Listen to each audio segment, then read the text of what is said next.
భారతదేశంలో పోటాపోటీగా ఒకటి రెండు అభివృద్ధి చెందిన దేశాలే.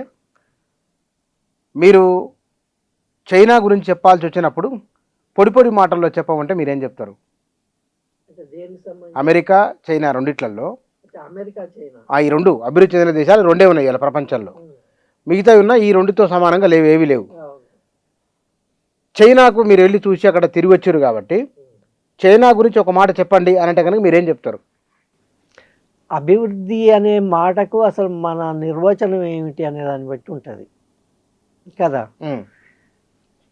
ఇప్పుడు ఒక నిర్వచనం ప్రకారము అమెరికా గొప్పగా అభివృద్ధి చెందింది. ఎందుకంటే అక్కడ సంపాదించుకోగలిగిన వాళ్ళు, శక్తి ఉన్న వాళ్ళు, తెలివి ఉన్న వాళ్ళు సంపాదించుకోవచ్చు. ప్రపంచంలో ఉండే ధనవంతులందరిలోకి అక్కడే ధనవంతులు ఉన్నారు. కానీ అదే సమయంలో అక్కడ పేదవాళ్ళు కూడా చాలా ఉన్నారు. ఇప్పుడు మనం పావర్టీ ఉన్న అమెరికా అని చూస్తే అక్కడ కూడా మనలాంటి పావర్టీ ఉన్న వాళ్ళు ఉన్నారు. అక్కడ లెక్కల ప్రకారమే, వరల్డ్ బ్యాంక్ లెక్కల ప్రకారమే 9% పావర్టీలో ఉన్నారు అమెరికాలో.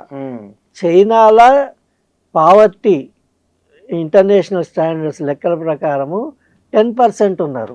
9 ఉన్నారు, 10 ఉన్నారు. అయితే అమెరికా ఎప్పటి నుంచి ఉన్న హిస్టరీ, క్యాపిటలిస్ట్ హిస్టరీ, వందల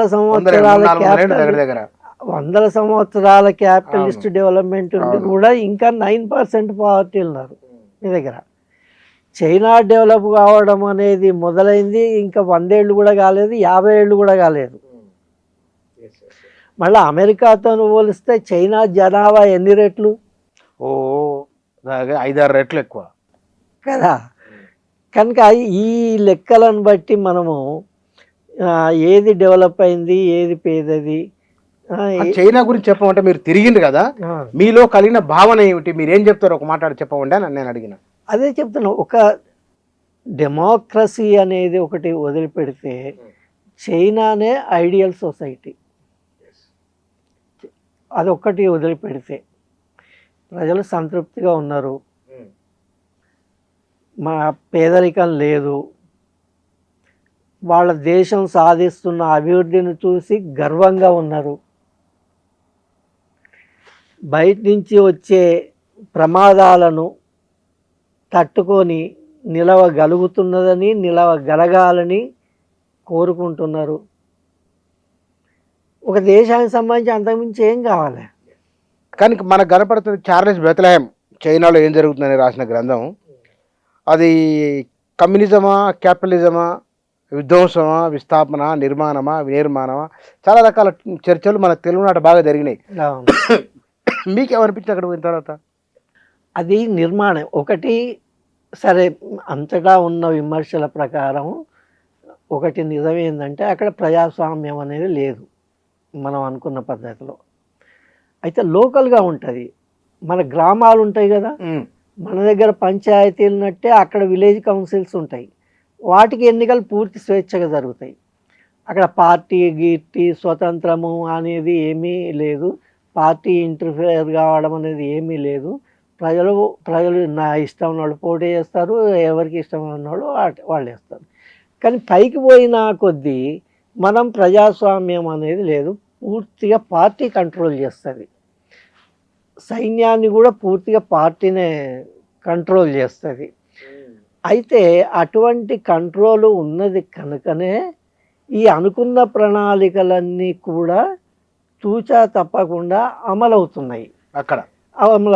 అయితే వాటి ఫలితాలు కూడా ప్రజలకు వస్తున్నాయి. వాటి ఫలితాలు కూడా దేశం అభివృద్ధిలో ఓవరాల్గా కనిపిస్తున్నాయి. కనుక ఆ విధంగా చూసినప్పుడు ఇది నిర్మాణమే తప్ప విధ్వంసం ఏమీ కాదు. అయితే వాళ్ళ మోడల్ వేరు. ఇప్పుడు మనం జనరల్గా అనుకునే నమూనాలు కొన్ని ఉంటాయి కదా. అయితే ఏ నమూనా అయినా అంతిమంగా ప్రజలకు లాభం జరగాలి, దేశానికి లాభం జరగాలి, దేశము అన్ని ప్రమాదాలను తట్టుకొని నిలబడగలగాలి, అంతే కదా. అవన్నీ జరుగుతున్నాయి కాబట్టి అది నిర్మాణమే తప్ప విధ్వంసం ఏమీ కాదు. ఇక మీరు క్యాపిటలిజమా ప్రజాస్వామ్యమా అని అంటే అది కూడా చెప్పిన, అది క్యాపిటలిజమే, అయితే స్టేట్ క్యాపిటలిజం. స్టేట్ క్యాపిటలిజం అయినప్పటికీ కూడా అదే సమయంలో ప్రైవేట్ ఇన్వెస్ట్మెంట్స్ కూడా ఉన్నాయి. స్టేట్ క్యాపిటలిజం అంటే మొత్తం అంతా పెట్టుబడులు వ్యాపారాలు అన్నీ గవర్నమెంట్ చేస్తుందని కాదు, అట్లేమీ లేదు. మీకు అక్కడ గవర్నమెంట్ పెట్టుబడులు ఎంతున్నాయో అందుకు తీసిపోని విధంగా ప్రైవేట్ పెట్టుబడులు ఉన్నాయి. అవి చైనా వాళ్ళ పెట్టుబడులు ఉన్నాయి అందులో, అతనే బయట వాళ్ళు వచ్చి పెట్టే పెట్టుబడులు ఉన్నాయి. ఇప్పుడు చైనాలో బయట కంపెనీలు చిన్న పెద్దవి కలిసి ఎన్ని ఉంటాయి చెప్పండి అందాదా? 50 లక్షలు. 50 లక్షల కంపెనీలు, 50 లక్షల వ్యాపారాలు కంపెనీలు ఉన్నాయి. 5,000 5,000 10 నుంచి 20,000 అందామని అనుకుంటున్నాను నేను. చిన్న పెద్ద కలిపి 50 లక్షలు, 50 లక్షలు ఉంటాయి మొత్తం దేశం అంతటా కలిపి. కనుక అది క్యాపిటలిజం అంటే క్యాపిటలిజమే, కానీ కేవలం స్టేట్ క్యాపిటలిజమే కాదు. స్టేట్ క్యాపిటలిజంతో ఎంత ఉన్నదో ప్రైవేట్ క్యాపిటలిజం అంతకంటే ఎక్కువ ఉన్నది. నేను ఒక మాట, మన ఇండియా ఒక ఉదాహరణ తీసుకుంటా. చెప్పు. వెస్ట్ బెంగాల్లో కమ్యూనిస్టులు అన్నేళ్ళు పరిపాలించి మనం చూసినాం ఇవాళ ఎట్లుంది అనేది. కేరళ కొంత మినహాయింపు అనుకోవచ్చునో ఏమో, కమ్యూనిస్ట్ ఆలోచన ఒకటే, అదే మార్క్స్ సిద్ధాంతం. త్రిపుర కూడా ఇంప్లిమెంటేషన్లో చైనా ఎట్లా అద్భుతంగా నిలబడగలిగింది, వీళ్ళు పరిపాలన రాష్ట్రాల్లో వీళ్ళు ఎందుకు నిలబడలేకపోయారు? నాయకత్వ లోపమా, ప్రజల ఆలోచన? అసలు ఆ పోలిక పూర్తిగా రైట్ కాదు. ఎందుకంటే చైనా అనేది ఒక సావరిన్ కంట్రీ కదా, అది విధానాలు అనేవి కంట్రీ అంతా ఏకతాటిపై ఉంటుంది. దేశం కేంద్ర ప్రభుత్వం నిర్ణయిస్తుంది, అక్కడ రాష్ట్రాలకు చాలా అటానమీ ఉంటుంది. అక్కడ పెట్టుబడులు విధానాలు వ్యాపారాలలో అటానమీ ఉంటుంది, వారిదైన నమూనా ఉంటుంది మళ్ళీ అక్కడ. కానీ ఓవరాల్గా మాత్రం ఒకటే సిస్టమ్.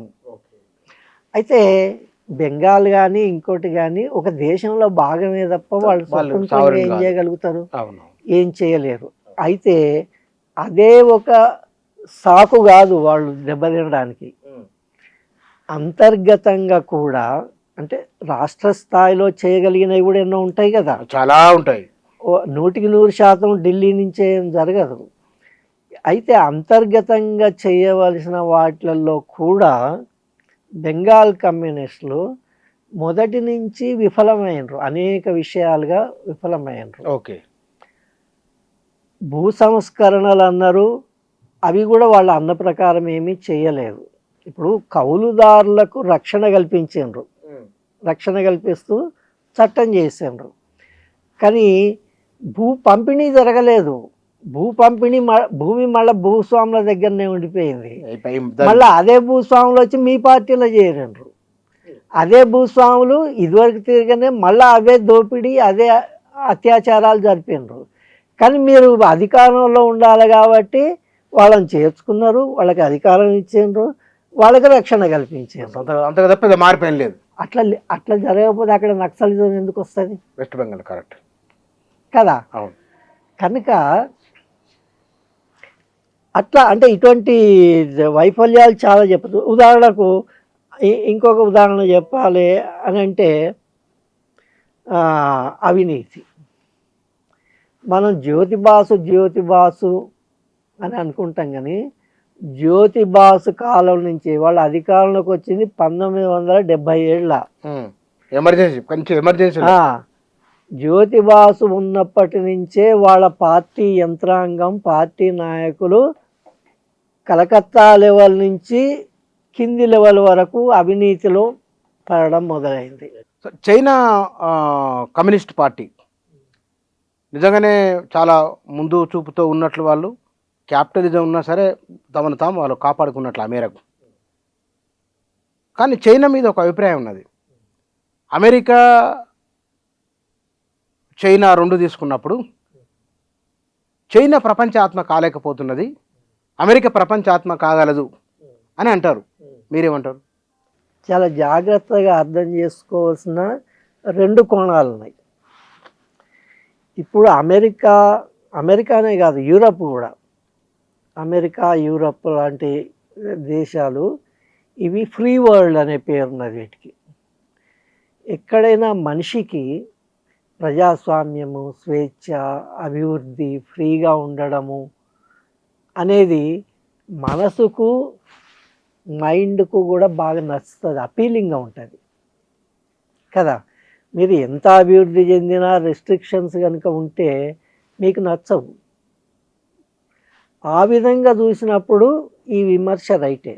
ఏది మీరు ప్రపంచం ఆత్మ అమెరికా లేదా ఫ్రీ వరల్డ్ అనేది, అమెరికా ప్లస్ యూరోప్తో కూడిన ఫ్రీ వరల్డ్ అనేది అవుతుంది తప్ప చైనా లాంటి రెస్ట్రిక్టెడ్ సొసైటీ అది ఎంత అభివృద్ధి చెందినప్పటికీ కాలేదు అన్నంత వరకు ఇన్ ప్రిన్సిపల్ అది రైట్, అందులో అనుమానం లేదు. అయితే ఇప్పుడు భవిష్యత్తుకు సంబంధించి జరుగుతున్నది ఏమిటి అంటే ఇది కూడా జాగ్రత్తగా అర్థం చేసుకోవాల్సింది. ఒకటేంది, ఇప్పుడు చైనా చెప్తున్నది కానీ ఎందరో ఎక్స్పర్ట్స్, హిస్టోరియన్స్, అమెరికన్స్తో సహా, యూరోపియన్స్తో సహా చెప్తున్నది ఏంటంటే ఫ్రీ వరల్డ్ అవసరమే. ఎక్కడైనా ఫ్రీ డెమోక్రసీ ఏ దేశానికి సంబంధించి దానికి అవసరమే. కానీ ఈ పేరు మీద సామ్రాజ్యవాద దేశాలు గత 500 సంవత్సరాలుగా, కొత్తగా కాదు 500 సంవత్సరాలుగా